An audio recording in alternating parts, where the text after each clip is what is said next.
Dear friends and viewers, welcome back to KNS Biochemistry. Namaskar. So in this video session, we are going to see about one of the area of proteomics. It is gene function prediction using protein sequences and 3D structures of the protein.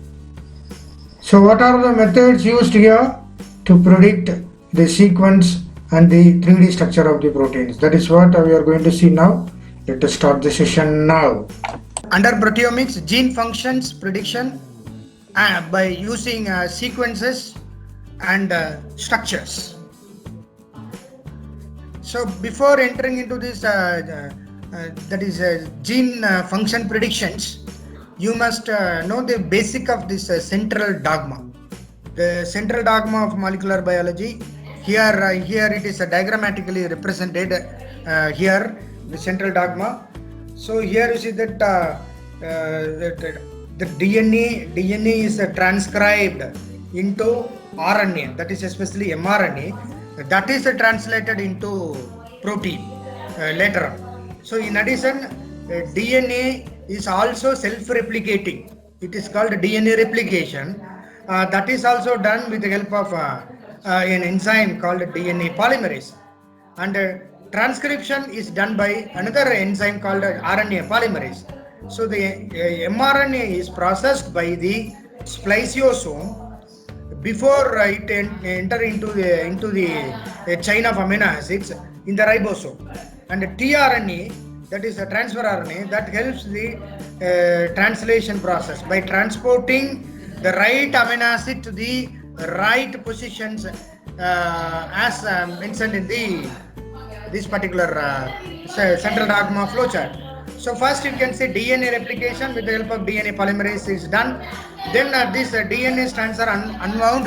Then see that one strand is that will be converting these sequences into mRNA sequences with the help of RNA polymerase. So this process is called transcription.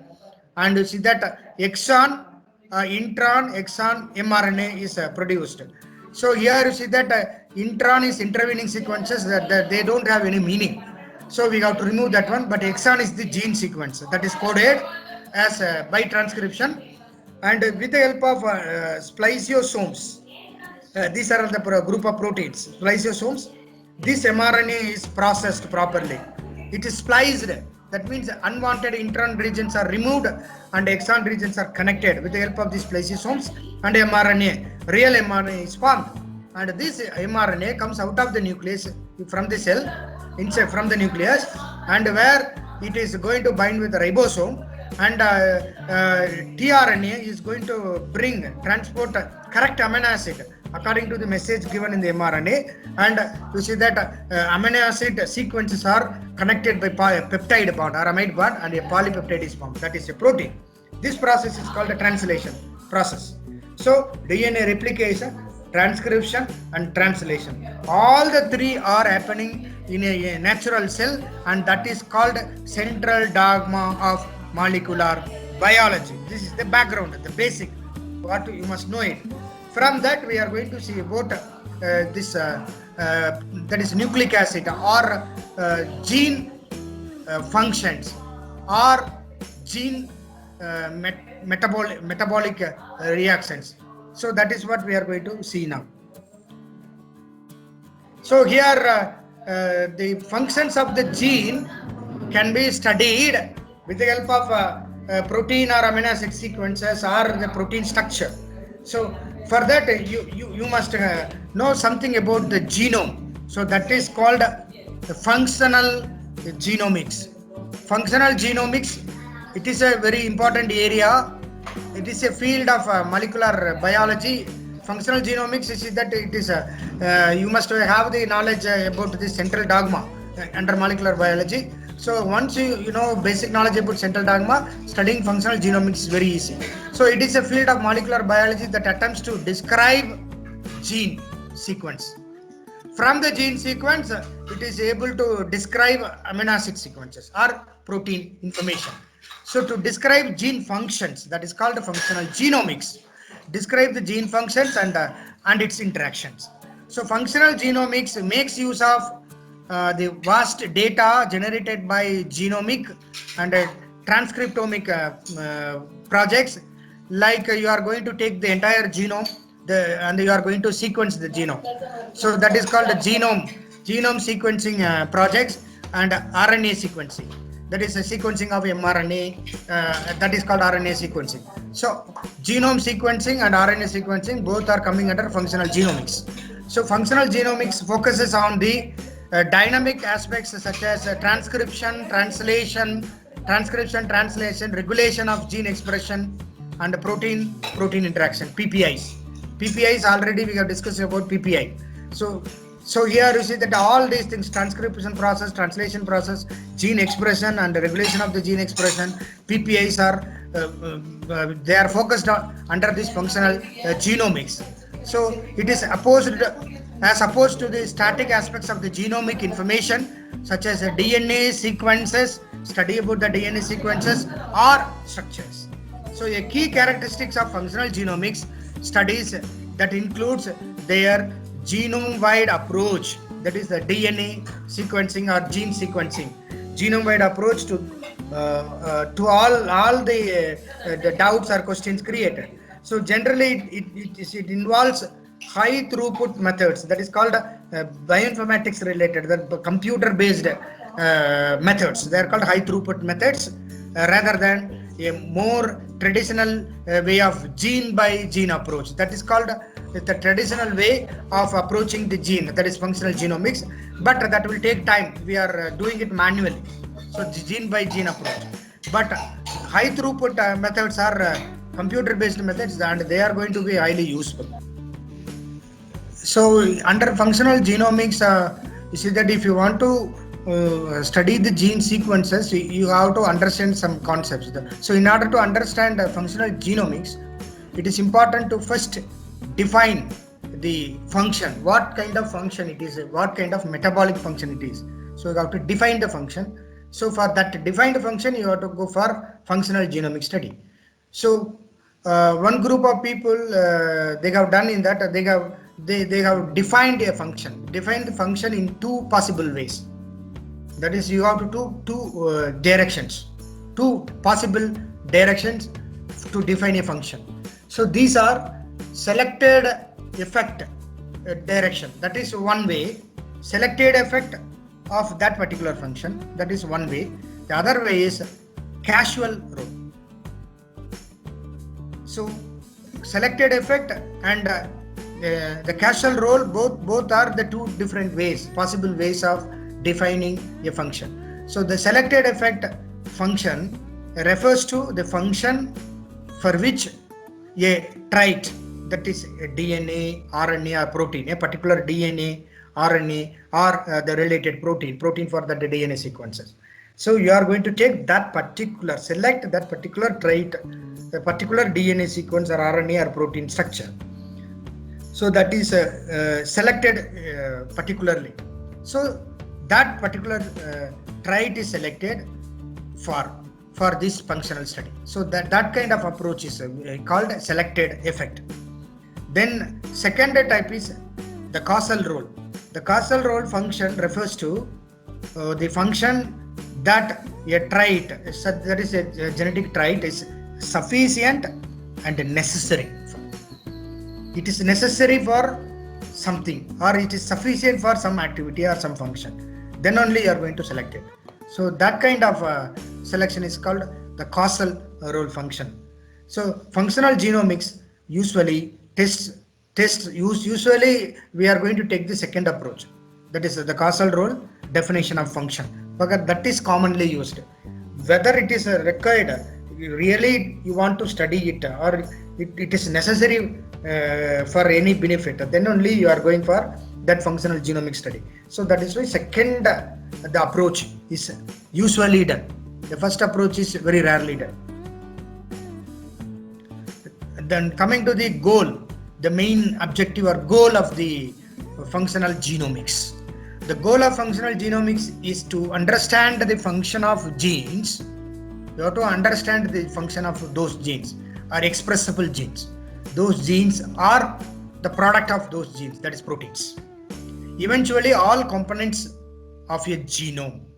So you are going to understand the functions of all the genes present in a gene. All the components, that is all the genes of a genome. The term functional genomics is often used to refer to the many technical approaches to study an organism's genes and the product of those genes, that is proteins. So the technical approach study for a particular organism's genes and its products. The gene products are proteins. So proteins, they are including the biochemical, cellular and or the physiological properties of each and every gene product, that is each and every protein. The product of a gene is a protein. So the biochemical property, cellular property or physiological properties of those gene products. So some group of people, some others, they include the study of non-genic elements. Non-genic elements in their definition. That is the elements that is related to the genes, but they are not genes. They are called non-genic elements. So the functional genomics may also include studies of natural genetic variation over time. That is a mutation. Naturally, what kind of genetic variation is seen in the population? So that is called spontaneous, through evolution, through spontaneous mutation, the genetic variation comes. So the natural genetic variation over time, it has happened spontaneously. So you have to include that one also under functional genomics. So what is this genetic variation over time? Such as an organism's development through evolution, or space, such as its body regions, as well as functional disruptions which is happening in the genes, such as mutations, that is gene mutation. Because of gene mutation only genetic variation happens over time. So you have to consider all those things also under functional genomics. Now we are going to see about the applications of functional genomics. What are all the applications of functional genomics? So functional genomics includes function-related aspects of the genome. The entire gene sequence of an organism is called a genome. So it is related aspects of the genome itself. For example, mutation process which is happening in that genome. Then polymorphism which is happening in the genome. Polymorphism, such as you have types of polymorphism, for example, SNP, single nucleotide polymorphism, SNP analysis. So all these things are taken in consideration. So where is it that we are going to apply these functional genomics, as well as the measurement of molecular activities. The later comprise a number of that is the studies on omics, the proteomics, like genomics. So such as a transcriptomics, that is transcription of the DNA into mRNA. To study about the transcription of the DNA sequence into mRNA, that is into gene, that's called gene expression. So that is called transcriptomics. Then proteomics, that is proteomics, a study about protein structure. That's what we are seeing here in proteomics paper. Proteomics, protein production. Then metabolomics, that is a study about the metabolites of a metabolic pathway. That's called metabolomics. Metabolomics you are going to see in the next chapter. So functional genomics uses mostly multiplex techniques to measure the abundance of many or all gene products, such as mRNAs or proteins within a biological sample. So you are going to take all the gene products, the products of your gene is mRNA or protein, which you are going to get after translation, all are the products of a gene. So you are going to consider, measure the activities of all these things. A more focused functional genomics approach might test the functions of all variants of one particular gene in the nature and quantify the effects of mutants, the effect of mutants in the nature by using sequencing as a readout of activity. So together we are going to see all these measurement modalities endeavor to quantitate the various biological processes like metabolic processes, and it is going to improve our understanding of gene function and protein functions and their interactions, the protein interactions. Genetic interaction mapping. Genetic interaction mapping, this is one kind of functional genomic study. It's a type of a genomic study, that is functional genomic study. Genetic interaction mapping, this is a systematic pairwise deletion of genes or inhibition of gene expression that can be used to identify genes. So you want to study the presence of the genes, so you systematically are doing, you are deleting the gene one by one, and you are going to find out its function or its expression, or you are going to inhibit gene expression, then you see the function of that gene. So inhibition of gene expression that can be used to identify genes with related function. Then even if they do not interact physically, you can delete the gene and you can see its function. One term that is called epistasis. It refers to the fact that effects for two different gene knockouts that may not be additive. That is the phenotype that results when two genes are inhibited, that is simultaneously. You are going to inhibit two genes and you are going to study its phenotypic property. So that may be different from the sum of the effects of single knockouts. So this kind of study is called a genetic interaction mapping study. Then this is actually DNA related study. Directly you are going to take the DNA sequences, gene sequences. In that you are going for genetic interaction mapping. Another study is called DNA or protein interaction. DNA interaction, protein interactions, or DNA protein interactions. So proteins formed by the translation process from the mRNA, from the messenger RNA. Messenger RNA is a coded that is having a coded information from DNA for protein synthesis. So that is called a translation process. So these proteins formed by the translation of the mRNA, they play a major role in regulating gene expression. To understand how they are actually going to regulate gene expression, for that it is necessary to identify DNA and entire DNA sequences that they interact with. So techniques have been developed to identify sites of DNA protein interactions. The place or the site where DNA interacts with the protein, that's called a DNA protein interaction sites. So for that we have to take some techniques, some methods or some techniques are available. So these techniques include first one, chip sequencing, that is DNA chip sequencing. The next one, cut and run, CUT, cut and RUN, run, cut and run sequencing method. And calling cards are the third method. So these are all the three different methods used to study DNA and protein interactions. So from that you can study the functions of the gene, functional genomics. Next method is called DNA accessibility assay. Here in this assay, these assays have been developed to identify regions of the genome, that is the DNA sequence, that are accessible, that are readily accessible.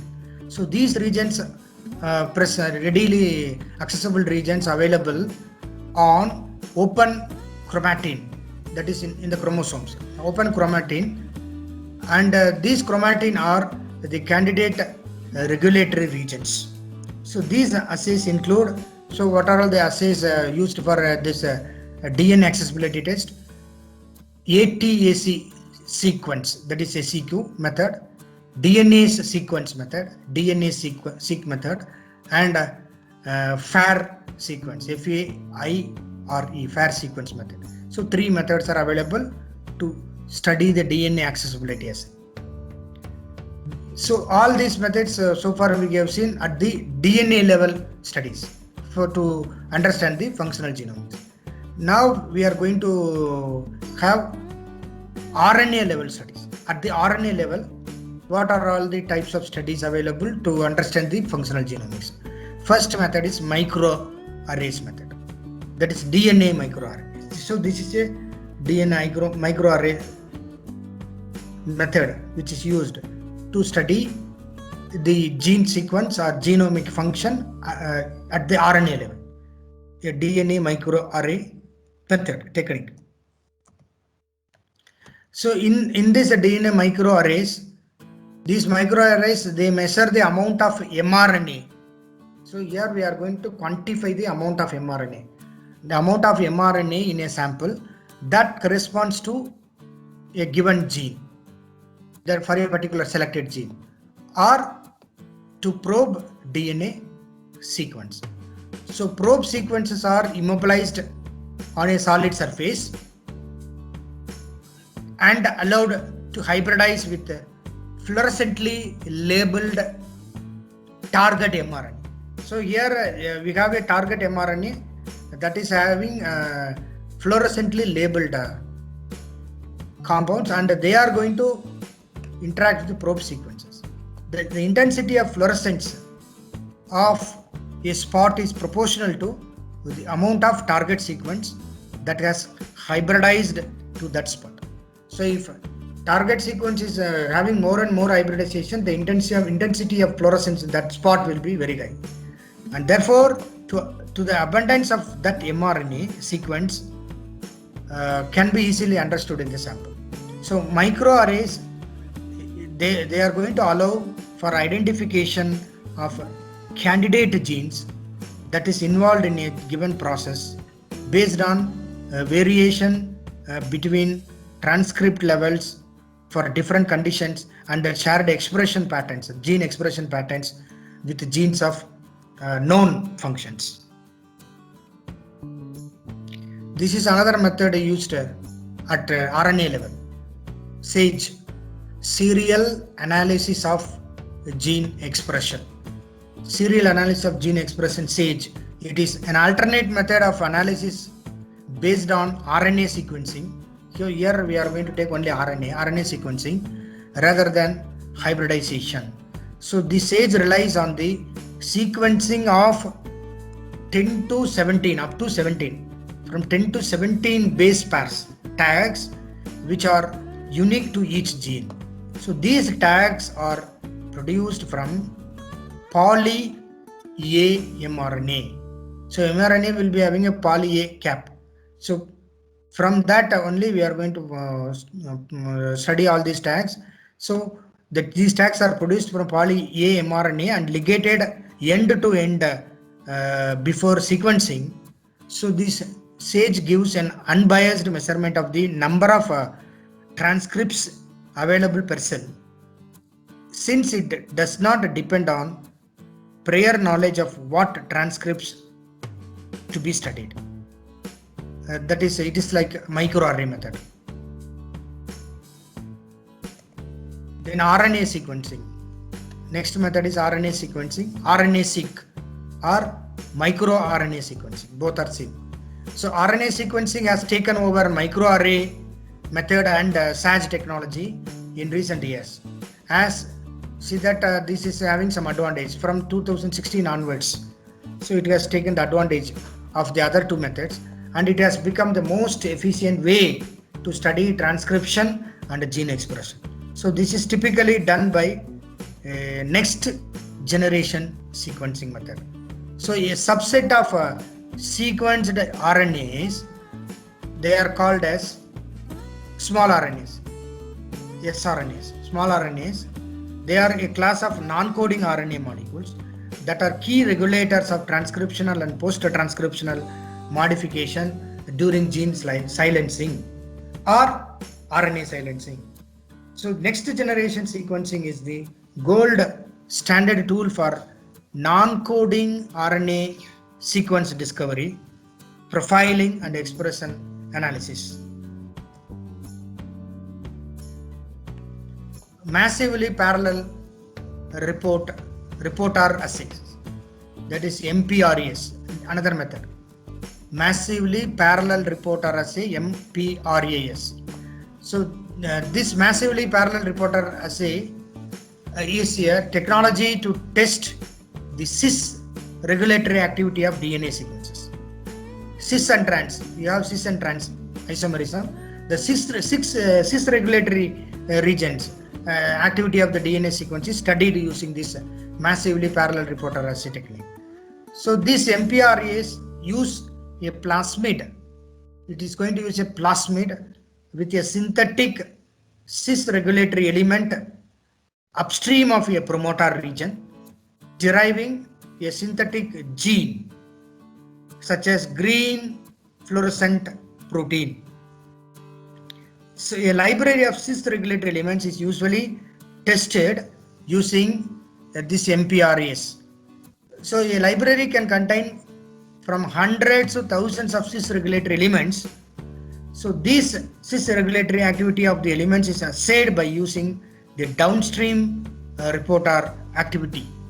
So the activity of all the library members is assayed in parallel using barcodes for each cis regulatory element. So one limitation of this method, this MPRA, is that the activity is assayed on a plasmid and may not capture all aspects of gene regulations observed in the genome. Another method is called a star sequence, STAR-seq, STARR, STAR-seq. So the STAR-seq is a technique similar to MPRAS to assay enhancer activity of randomly shared genomic fragments. So in the original work done by some group of people, they studied randomly shared fragments of the Drosophila melanogaster, that is a fruit fly genome. That genome were placed downstream of a minimal promoter region which is present in the operon model.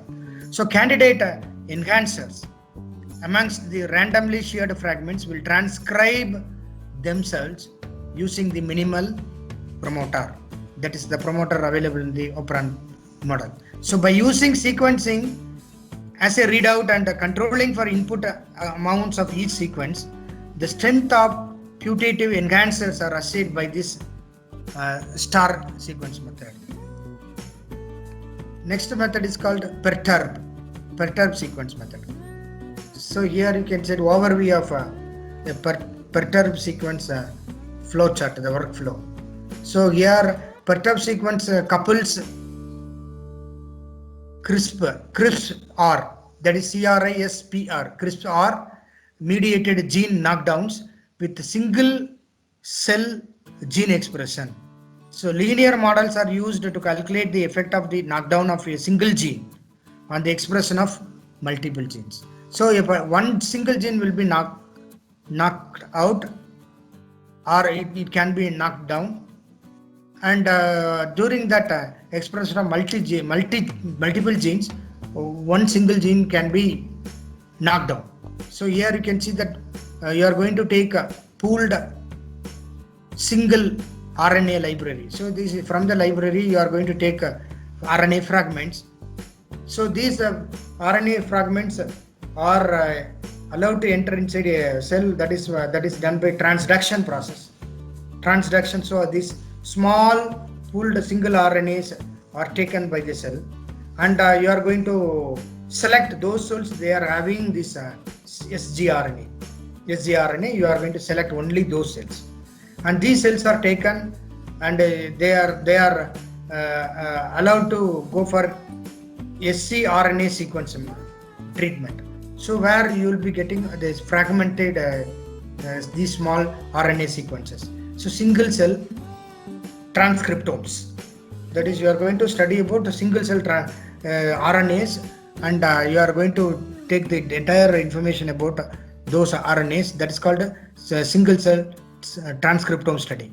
Then bioinformatic analysis is done. After that only high throughput bioinformatics analysis done for these sequences, so that you will be getting genes versus the function. That is, an expression matrix is drawn using bioinformatic analysis tools, and you see that from that you are going to get T SNE projections. So from that you can able to understand the function of those genes. Here, the functional genomics study.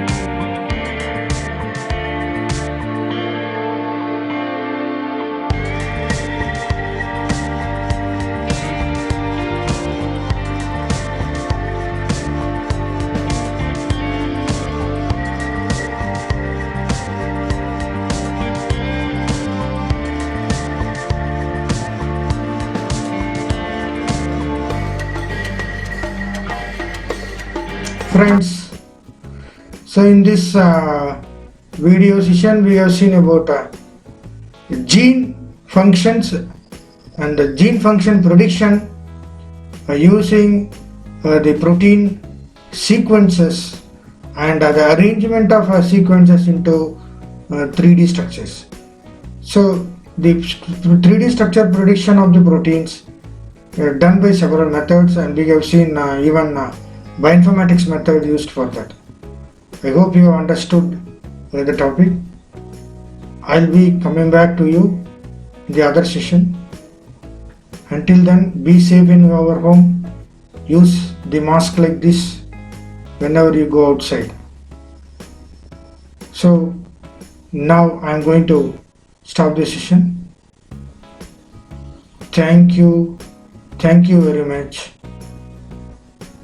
Namaskar.